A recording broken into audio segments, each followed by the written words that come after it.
கர்த்தருக்கு ஸ்தோத்திரம். எல்லாரும் நல்லா இருக்கீங்களா? யோபுவின் சரித்திரத்தை பற்றி பார்த்து கொண்டு வருகிறோம். இன்றைக்கு யோபு வாழ்ந்த காலம் என்னன்னு கற்றுக்கொள்ளலாமா?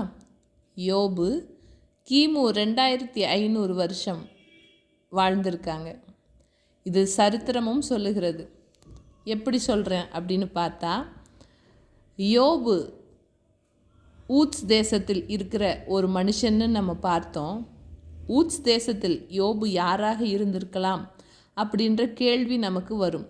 அவர் செல்வந்தர் என்று நாம் வேதத்தில் படிக்கிறோம்.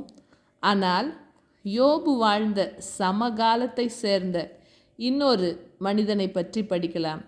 அதே கிமு 2500 வருஷங்களில் எகிப்திய ஏடுகள் டா ஒட்டெஃப் என்ற ஏடுகளை எடுத்து பார்க்கும் பொழுது அந்த ஏடுகளில் யோபுவை பற்றின விஷயங்கள் இருக்கிறது.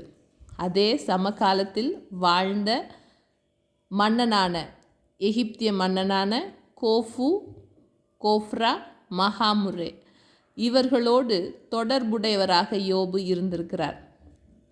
இப்பொழுது யோபுவுக்கும் கோஃபுவுக்கும் என்ன சம்பந்தம்? ஒரு மன்னனாகிய எகிப்திய மன்னனாகிய கோஃபுவுக்கு நண்பனாக யோபு இருந்திருக்கிறார் என்று சொல்லும் பொழுது, யோபு ஊத்ஸ் தேசத்தில் யாராக வாழ்ந்திருக்கிறார்? இதை நாம் ஆராய்ந்து பார்க்க வேண்டும். யோபு ஊத்ஸ் தேசத்தின் மன்னனாயிருக்கும் பட்சத்தில் மாத்திரமே எகிப்து தேசத்து மன்னனோடு நல்ல நட்புறவு கொண்டிருக்க முடியும். எப்படி நட்புறவு கொண்டிருந்தார் என்று பார்த்தால்,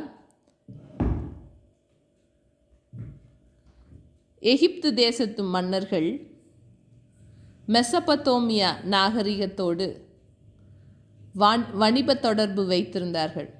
அப்போது எகிப்திலிருந்து பாபிலோனில் இருக்கிற மெசபத்தோமியா வணிகம் செய்வதற்கு இந்த மன்னர்கள் த கிங்ஸ் ஹைவே என்று சொல்லப்படுகிற அந்த வழியாகத்தான் செல்ல வேண்டும்.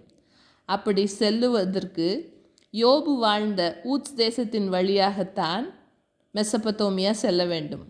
மெசபத்தோமியாவிலிருந்து எகிப்து திரும்ப வேண்டுமென்றால் ஊத்ஸ் தேசத்தின் வழியாக, இப்பொழுது அது சவுதி அரேபியா வழியாகத்தான் செல்ல வேண்டும்.